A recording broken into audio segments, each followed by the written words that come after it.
Sanctus,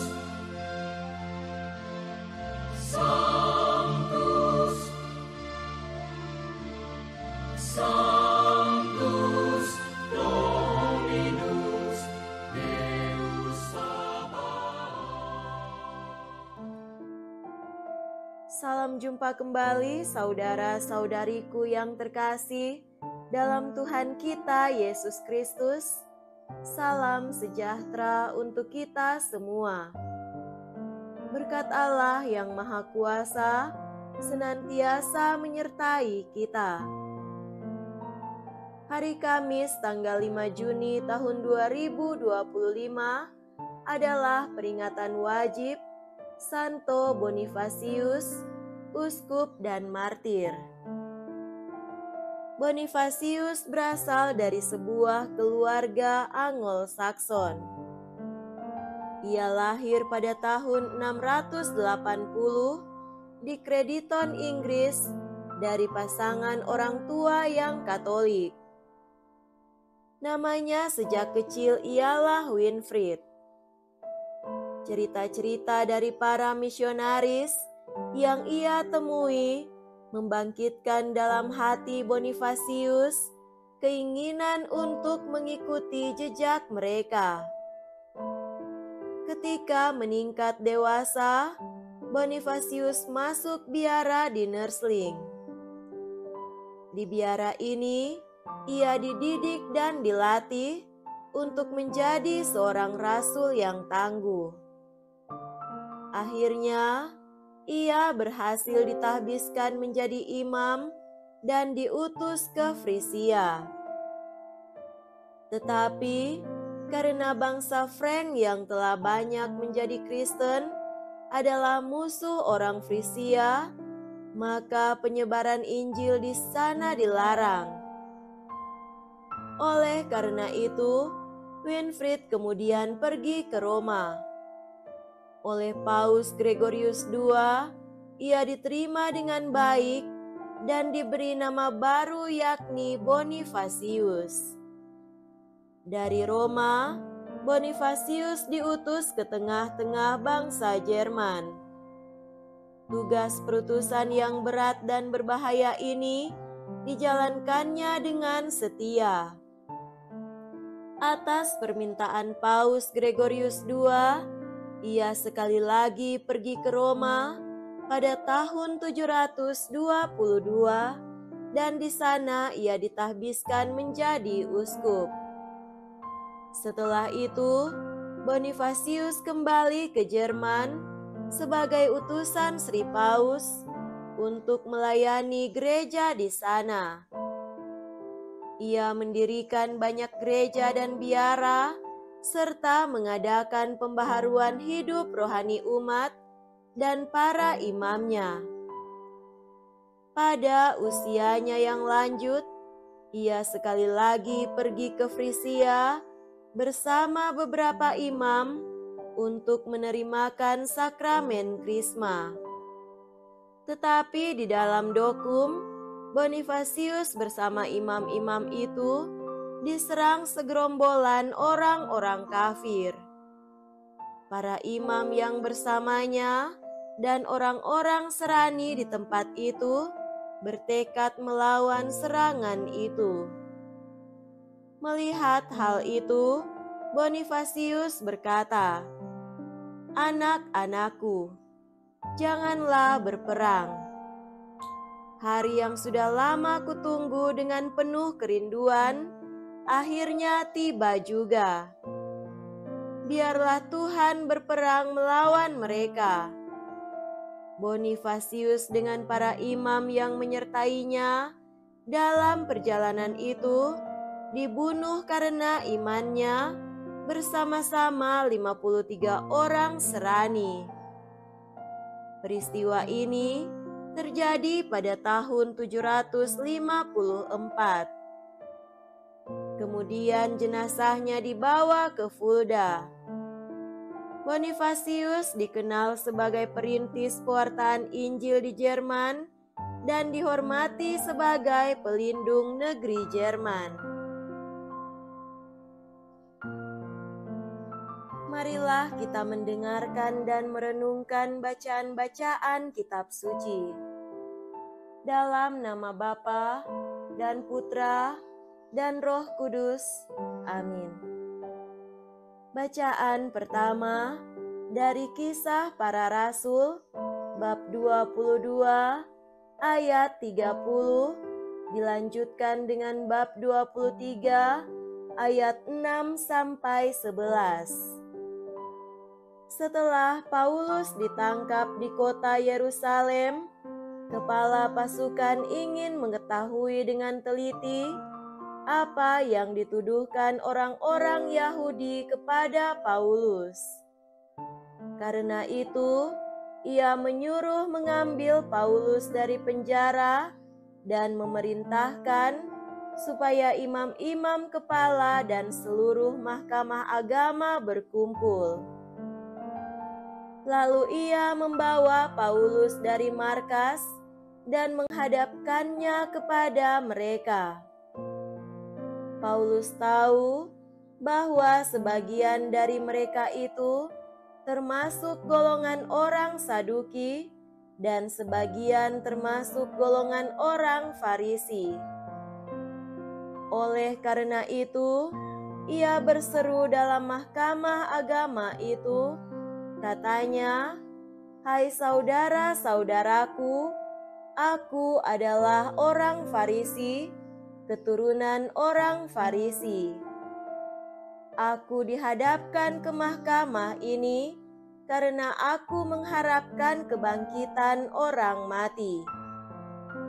Ketika Paulus berkata demikian, timbullah perpecahan antara orang-orang Farisi dan orang-orang Saduki, dan terbagi-bagilah orang banyak itu. Sebab orang-orang Saduki mengatakan bahwa tidak ada kebangkitan dan tidak ada malaikat atau roh, tetapi orang-orang Farisi mengakui kedua-duanya. Maka terjadilah keributan besar. Beberapa ahli Taurat dari golongan Farisi tampil ke depan dan membantah dengan keras. Katanya, "Kami sama sekali tidak menemukan sesuatu yang salah pada orang ini. Barangkali ada roh atau malaikat yang telah berbicara kepadanya."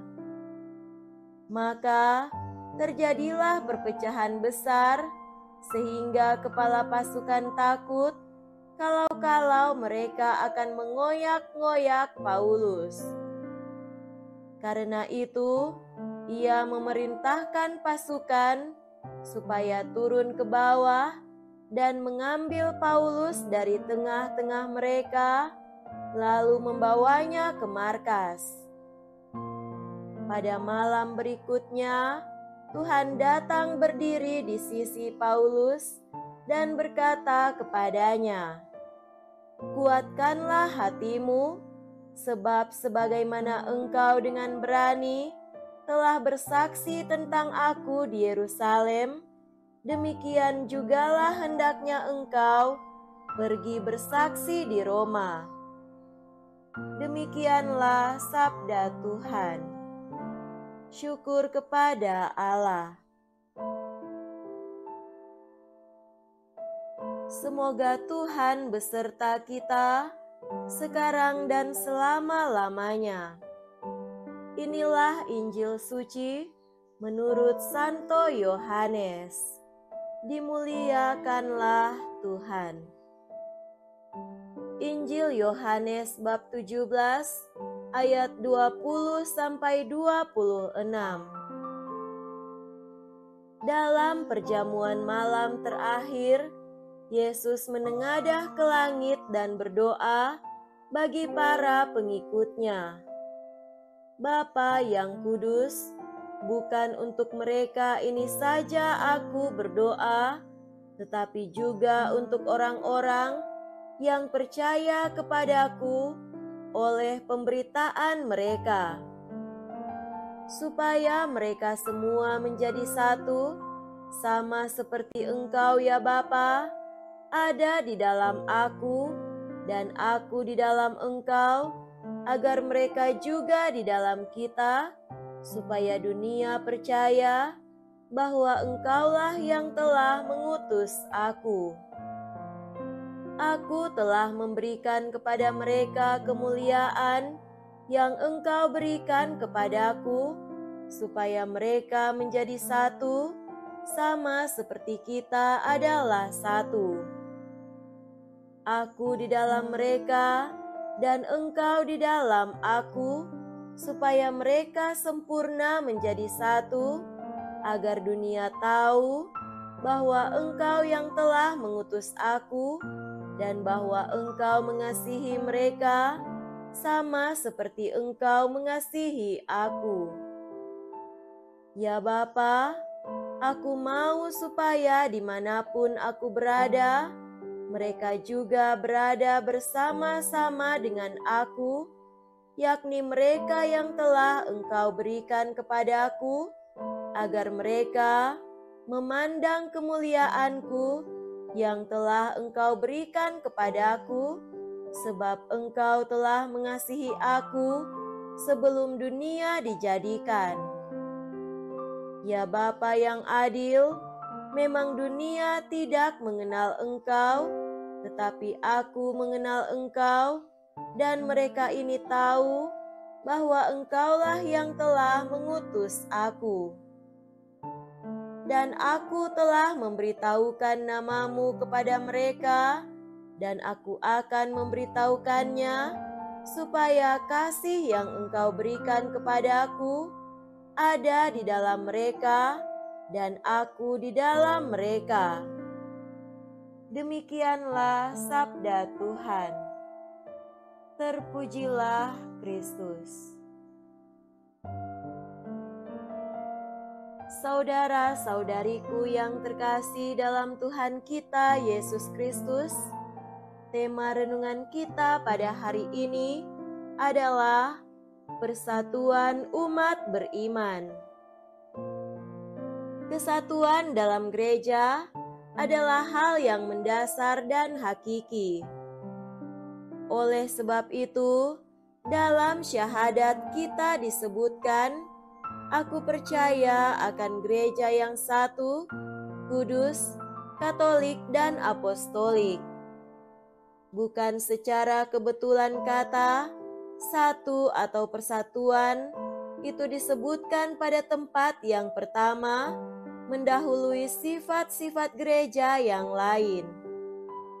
Itu ditempatkan pada tempat pertama, karena persatuan adalah hal yang paling penting dalam gereja. Gereja tak bisa mengekspresikan dirinya yang kudus, katolik, dan apostolik tanpa persatuan. Gereja tak bisa menjadi saksi akan semuanya itu tanpa persatuan. Umat kita pun tak bisa menjadi saksi kalau kita terpecah-pecah tanpa persatuan. Saudara terkasih, dalam kata-kata perpisahan, sebelum Yesus kembali kepada Bapa, Yesus mendoakan doa persatuan itu. Aku berdoa, semoga mereka semua menjadi satu, sama seperti Engkau ya Bapa, di dalam aku, dan aku di dalam Engkau, agar mereka juga di dalam kita. Yesus menyebutkan hal ini karena dalam ayat sebelumnya Yesus menyadari bahwa para murid telah diberikan firman untuk pewartaan, dan itulah sebabnya dunia membenci mereka dan ingin menghancurkan mereka. Tetapi Yesus berdoa, "Aku tidak meminta supaya Engkau mengambil mereka dari dunia, tetapi supaya Engkau melindungi mereka daripada yang jahat."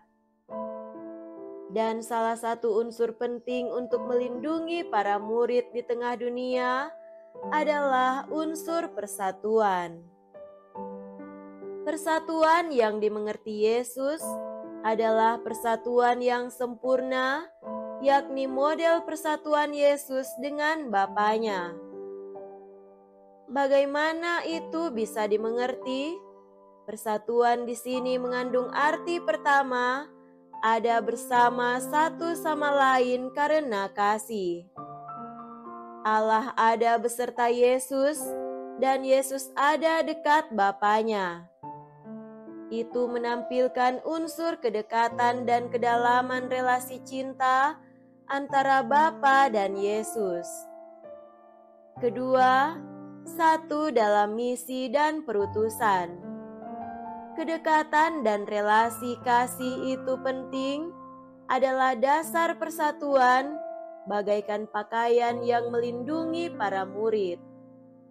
Tetapi itu harus diisi dengan kualitas atau isi, mutu, bobot persatuan, yakni satu dalam misi dan perutusan.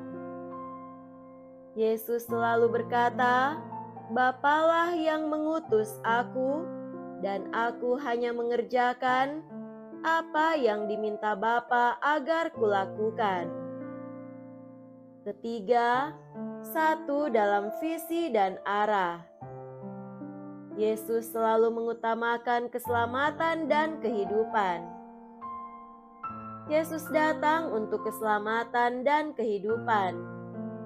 Visi menyangkut beberapa hal, yakni membawa keselamatan kepada manusia, membawa orang masuk dalam persekutuan dengan Allah, dan memberikan kehidupan kekal atau kehidupan abadi. Saudara-saudariku terkasih, saat berdoa kepada Bapanya, Yesus berada pada tahap siap kembali kepada Bapa. Kehadiran fisiknya di dunia ini akan berakhir. Persatuan yang diusahakan langsung oleh Yesus secara fisik akan segera berakhir. Oleh karena itu, Yesus mengharapkan kuasa ilahi untuk melindungi persatuan para murid, dan itu diungkapkannya dalam doa. Kuasa ilahi itu tidak lain tidak bukan adalah kuasa Roh Kudus yang mempersatukan para murid. Roh Kudus yang akan diutus itulah yang akan melanjutkan pendampingan dan penyertaan terhadap para murid. Aku akan menyertai kamu senantiasa sampai akhir zaman.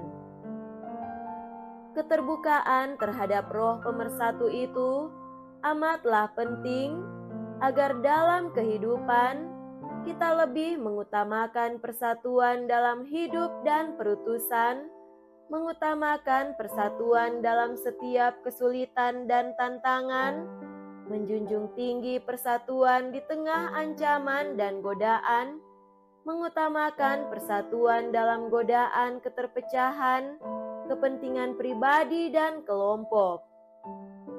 Dan di atas segalanya, kita perlu mengembangkan persatuan itu sedemikian rupa, sehingga persatuan itu bukan menjadi persatuan semu, tetapi persatuan yang sempurna seperti Yesus dan Bapa adalah satu adanya, bukan karena persatuan yang dipaksakan, tetapi persatuan karena kasih, karena misi dan karena visi, dan arah yang satu dan sama. Semoga demikian. Amin. Dalam nama Bapa dan Putra dan Roh Kudus. Amin.